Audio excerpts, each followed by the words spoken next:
So you first had your short at Sundance, which won a prize, and then you since adapted it into the feature. And you've been living with this story for so long. So I'm curious how, Francisca, you feel you've evolved as an artist throughout your years working on this project. And Leonor and Mia, feel free to chime in, since I know you've also been a part of this for a long time, and you've also seen its various evolutions. Yeah, I mean, first of all, I'd like to say that actually the idea, the very first seed of the feature film was before the short. And so these characters and this world was kind of like coming together even before I made the short film. And so I see them as two separate works living in a similar universe, you know, and of course, you know, the animals are there, and dead people mingling with the living people are there as well. So there's certain elements that definitely I keep working with, and I think I'll probably keep working with those until I figure something out, or you know, I think that I like exploring subjects, and I like exploring elements or sensations or feelings or characters, and I think that that's why we kind of like bring them back to your work until you kind of like see more angles. And in terms of kind of like how the evolution, I would say that for me, the short, although it came later because of the format, because it was shorter, things for me were kept more as symbols. And so I couldn't go too much into the characters, and I couldn't go too much into a theme that started kind of like pulling me strongly, which was what we're doing to our environment. And I feel that with the feature, I could go into those subjects a lot deeper. I could kind of like deflesh, deconstruct that kind of like commentary on how we're treating our animal world, our nature world. And so yeah, so it was sort of like, again, in a similar world, different processes. And I think that with the feature we took it further into what we think of as magic realism, because I think that there's elements, and although I think that we all have been influenced by many literary works that are within the magic realist genre, the feature has actually elements that are from kind of like, we can say, other genres. And so that's also something that I like, because there are two very different, I feel now, like in hindsight, very different works and very different kind of like universes, although these elements repeat. How did you land specifically on your style of magical realism in the feature? I know you used some of Maya Deren's shorts as a reference for like visual style, but I'm kind of curious, because that's such a sort of sensitive technique to use, just because in terms of finding balance and really finding what works for your movie to make it fully immersive. I feel that we start with ideas on the written paper, and ideas that even writing them are a little bit strange sometimes. So we kind of like, with my co-writers, Manuela and Fernanda, we were kind of like within the written language trying to express things that were not easy to express. And then later, it was just kind of about feelings, you know, about how the camera would make me feel if it moves this way, or how the edit will make me feel or make us feel if we put this image and this image together. And I think, again, it's been an exploration, and I have to thank, well, first these two ladies here with me today, and the team and the producers, everyone, because I feel that I had a lot of creative freedom to explore the language. I didn't have everything figured out. I think that I had a clear idea of what I wanted, of what things meant. But until you're there, some things you're not sure how they will work. And it was always an exploration. And I'm more visual. And you referenced the Maya Deren shorts, the original shorts are silent. They have no music or sound. And so I am kind of like enchanted by the image and what image can do alongside the camera. So I like when the camera feels like another presence, and it's not like a dead camera. It's another being portraying another force in the scene. So if anything, getting to spend more time with this project allowed you to dig deeper into that freedom to experiment and explore visual feelings and kind of connect with what really evoked your artistic intent. Yeah. And the short, even if the idea came later, the short also gave, like, I tried some stuff that I tried again here, like some camera movements or this kind of like loose camera that I wanted to bring. So Leonor and Mia, I'd love to hear any key things you guys noticed in the evolution of this project or your own involvement in the collaboration. So the fact that we met very early on at the Sundance Lab, the directing lab, which Francisca was also a part of, allowed us to first of all meet each other and connect and understand Francisca's, I call her meta cerebro, her meta mind. She has this ability to, and which is one of the things that I love most about my friend and director, is she has this ability to connect multiple worlds and multiple tiers of presence. And I don't want to sound too esoteric, but what that means is that we're not just working on a story. We're not just working on emotions. We're working on the feelings. We're working on our subconscious. We're working on spirits. We're working on the world. It's like this whole matrix that keeps layering on top of one another. And once I understood that with her in the Sundance Lab, I felt like my job was going to be surrender deeply into beingness of that character. And I saw Cecilia evolve a lot from the day I met her. I don't want to go into too many details, but her comprehension of this character was much more, can I say judgmental, Francisca? Is that right? Yes, in the beginning. Yeah. Yes, when we met. And then slowly together we're like, well, what if we don't judge her? What if we just allow her to make the mistakes and understand her and give her the room to be human with her shadows and her light? And well, aren't we all like that? And so we grew together as Cecilia grew together in our understanding of her participation in this story.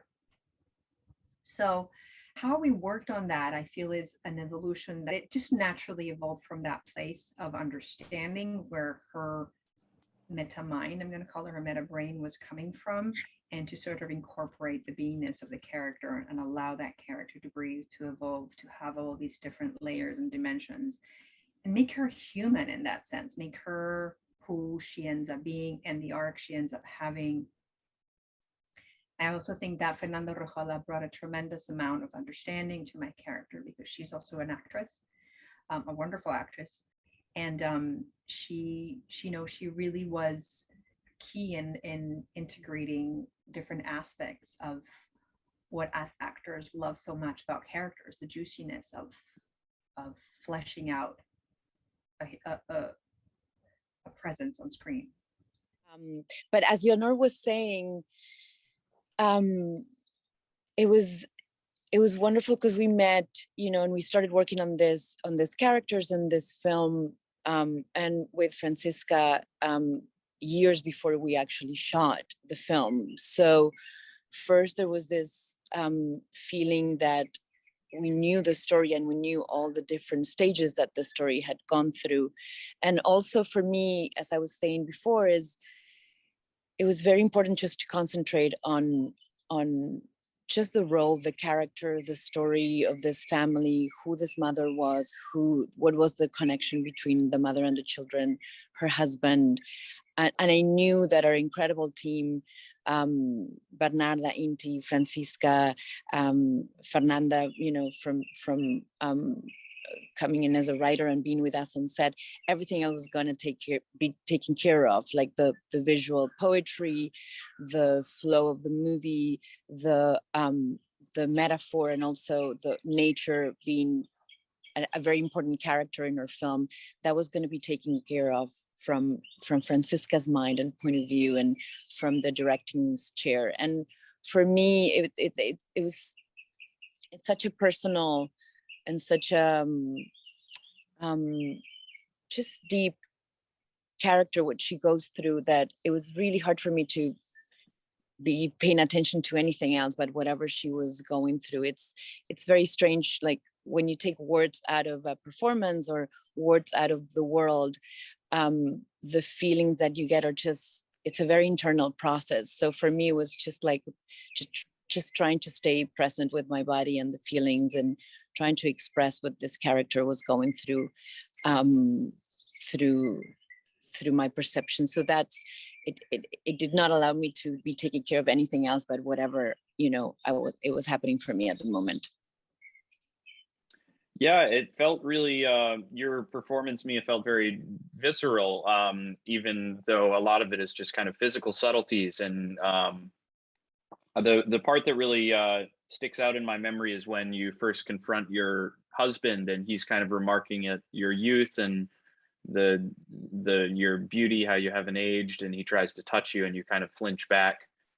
And I'd love to hear what that moment means symbolically for you guys, or maybe what you were feeling at the time. Mia, maybe I can introduce. I love that you point out that scene, because it's not how it was written in the script. It was a very different scene that was written, and Mia and Alfredo Castro, who plays Enrique, approached Fernanda and I, the writers on set, and they had like an idea. They had been discussing a lot about the scene, and they kind of like wanted to present us an idea that, like the moment was the same, but the emotions and the layering they brought from Magdalena's backstory and their backstory. And to me, that scene just gave Mia's character like a new depth that we were not, maybe I was afraid to explore, which was anger and her, and just like the frustration, like everything that she kind of like held to. And so, Mia, you want to jump in, but the scene just like, I don't know, it exploded literally when they brought this kind of like new take to the film.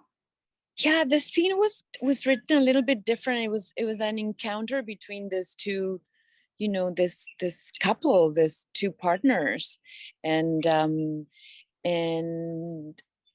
we were just exploring with Alfredo what would be the last time, like what actually happened between them, and what had happened before Magdalena had decided to take her life and just leave, her children or her husband behind. And we just got to we had this feeling that there had to be a lot of anger in their relationship, and perhaps aggression, and perhaps abuse, and a lot of misunderstanding and a lot of hurt. And somehow when they meet, that had to come out, and it had to be hinted. It had to be, maybe you didn't need to know the specifics about the story. And I kind of love that about our film, that it doesn't really dwell on like what actually happened, why this person died, what was her condition, what it's more like there's hurt. There's this like hurt, that there's trauma. There's this, themes that every family has to go through at different levels. And then we just, we don't dwell in what actually the details of what happened. In the end, I wanted to keep going with that, because it could have been more simple without but it's just like, I truly believe that these devices that we have do open channels, you know. So I was like, it's true to me. So I was like, I need to keep it, you know, like because people were like, but what does it mean? And you know, like, but why is she not speaking before? Like, why only through this? And I was like, it's another way, you know, from somewhere else. Like maybe these words were said not in the same moments, you know. So anyway, technology. Yeah, Leo, you missed. We were talking about how our digital glitches in this interview feel like an extension of the movie's commentary. And anyway, so in that sense, I'd love to ask your guys' thoughts on the ending and what you intended there, because obviously it's kind of more poetic than concrete, kind of open-ended, or maybe it isn't in your mind, but I'd love to hear.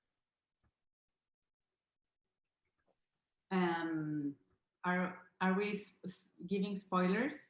Yeah. Oh, yeah. Spoiler alert. Yeah, I'm assuming anyone who's watched this far has seen the film, or is open to that. I think, to me, it was also like another point in the film where there were doubts, you know, why do we need it? Because it like we could have closed in the forest, you know. The forest it was kind of like a more formal closing of the film. We started in the forest, you know, in the ground, and then we ended in the sky, you know. And so narratively, to me, that made sense. And we actually tried it without the next moment. And so we tried two versions because I was open to not get the ending that we shot with Mia. We kind of like, it was like a whole trip. But again, because this film is not purely narrative and it's not only telling the story from that characters go from point A to point B, and like it was to me also important to talk about the journey of this woman, of Mia's character. And in that sense, the film also starts with sort of like this cycle of life and death and it's, you know, and so I didn't want to end on, you know, like that character, Mia's character leaves, and, you know, and it may be like, was it real? Was it not real? It is real, you know. She was she was in flesh and blood back, and then she has to keep going somewhere else. And I think that, to me, that's another, I guess, one of the themes that I need to keep exploring in my work, which is, you know, these in-between spaces, these transitions, these moments where you go from one place to another, and the next place, we don't know what it is, what we call it different things. But, and so it was important, not from a narrative perspective, but yes, from a thematical one, to finish in that scene with that moment. I totally felt all that. I also felt the contrast between the opening scenes in the polluted river and the end in a desert was a really kind of strong and ominous parallel. And I'm curious, do you guys come away with more message of hope from this ending, or is it more kind of a cautionary tale, a call to action, all of the above? You know, I don't like to put my take on it, honestly, to Dylan. I feel like this is such a sensory, experiential movie that it would be a shame to taint people with the opinion of the actress that played Cecilia. You know, I feel like the beauty in art in general is to be able to allow people to choose where it touches them, where they feel, where they're moved, and how they want to, you know, like when you're reading a book, you see the images in your head, where they want to take their feelings in their inner world. And so the idea of labeling it one thing or another is just I just can't do that. Sorry. I don't feel like I want to do that. I choose not to do that. It's very rare that you can be part of a movie that is so open, so non-conforming, so original. And so to want to put it somewhere is just uncomfortable for me. But I can, I can speak from my character. I can speak from what I experienced doing this movie, sharing with these two beautiful, incredible Latin women with incredible crew and cast we had in Chile, with the incredible, woman at the helm. It was mostly a very female-driven movie, and the diversity in our group and the talent that we had. I think I'm more comfortable speaking from that place. If you want to ask anything. That was a great answer. It was a trick question, so you passed. You I would never. You and your Christmas tree. I would never want you to be so reductive about the meaning of your film. But, listen, I should have known that when I saw that Christmas tree. I should have known that. No. I wasn't trying to be devious, but that's a totally fair response, and I appreciate that. And in that context, it sounds like this. I mean, this film wasn't like anything else at Sundance this year, and it also sounds like the set was sort of on the forefront of inclusivity and the future of the film industry. So I'm curious what all three of you would like to see more of or haven't seen depicted in movies that maybe this project is can be a catalyst for, or what you guys are excited about seeing in the future. I can jump in from a more less creative answer, but I think that to me it was important as a director to make decisions in the production of the film. I think that if we want more inclusivity in our films, in front of the camera and behind the camera, the creators, we have to take a stand and we have to ask for certain things. And it's not like I didn't need to fight anyone because everyone had likely the same spirit. But I wasn't making random choices when I chose the crew. And when we chose locations, every decision that had to do with the making of the film, it was important to me that we were all represented. And I think that if we want to see change in front of in our screens, in terms of story, in terms of characters, in terms of the diversity that we're looking for as directors, we can be oblivious, and we can't just show up on set and just choose whoever we like because we work. No, the thing is that if we keep working and not giving opportunities to new people, if we keep working with the same people historically have been, straight white men, and so we need to open the doors to people who are exploring, or people who are maybe not have the same exact amount of experience, but somehow we need to make it work. And I think that I am an example of that, the people gave me the opportunity to make this film. And so, we all need to make that effort. And I think that that's what I would like the industry in my country to keep looking for. And because, we're a tiny country, but I think that we can set a big example. I have to add to what Francisca was saying. The production gave Francisca the opportunity, but to me it was incredible to watch Francisca actually demanding that half or most of our crew to be local. I've never seen a director done that in any other film. So for you, Francisca, it was so important to have people, not of course from Chile, but from Valdivia, from the region that we were filming, to give, Valdivia is an incredible region where a lot of films are being made. Chile is a small country, but it has a mighty, beautiful, effervescent, film industry.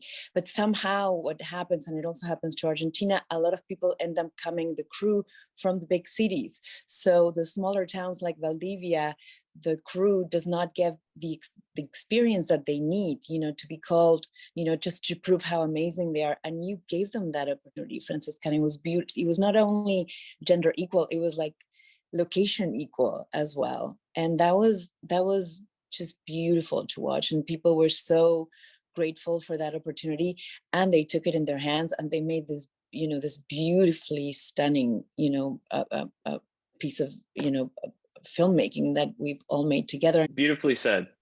How about in terms of the advice to young and emerging artists and filmmakers in terms of thematic intent? Having created such a layered and symbolic work and poetic and mesmerizing in many ways, how would you what's something you learned from this that you think would benefit other artists? To me, something that I kind of like reaffirmed making this film is that you really have to be genuine, and you really have to talk about the things that pull you, and that, because it's a long process, it's a super long process, and when the passion is there from beginning to end, it means that all these themes were close to you or were important to you. And so, even when you have fantastical elements, most of it is just us trying to make sense of the world around us and understand who we are. And so to not get lost in the effects, or not get lost, in the scheme of your project, just like keep trying to tell the stories or the pains or the emotions that you have, and it's all gonna be okay, I think, in the end. And in terms of I think this is a kind of like a helpful, and I don't know, I'm gonna try to explain it, but a helpful advice. It's not a huge advice, but I know that a lot of us start with shorts and then we jump into features. And what I learned in a very specific way, and I learned this through the edit, was that in short films you have such a small amount of time that each shot is like super well planned. And features are a longer breath, and we need breathing time with features. And there's moments that you think that, oh, maybe I won't use this, but you do end up needing, like space, breathing time for that feature to flow, instead of like one scene after the other, like in the short, that it's like every little second counts. Here you need space and time for the process of the characters of the story to land, and then you can keep going as an audience. And so, yeah, I would say that to think of that, to think of some breathing space, to think that the film needs to allow the audience to follow the process, to understand. And to me, the only way to do that is by elongating these breathing moments. And as I don't have another way to say it, but I hope it makes sense. Yeah, that makes a lot of sense. I think the viewer is such a participant in this film that you really need to give that breathing room so that the audience can really feel fully immersed and, like I said earlier, kind of inhabit the world and the characters. Amazing. This has been such a great conversation. I really appreciate your guys' time and eloquent thoughts on the film. And I'd love to congratulate you all again on the fruits of your labors. Thank you, Dylan. Thank you so much. Thank you for having. For sure. Oh, Leonor, you were frozen. Yeah, thank you guys all so much, and I hope you have a great rest of the journey of this film and time on set, and good luck with your future endeavors.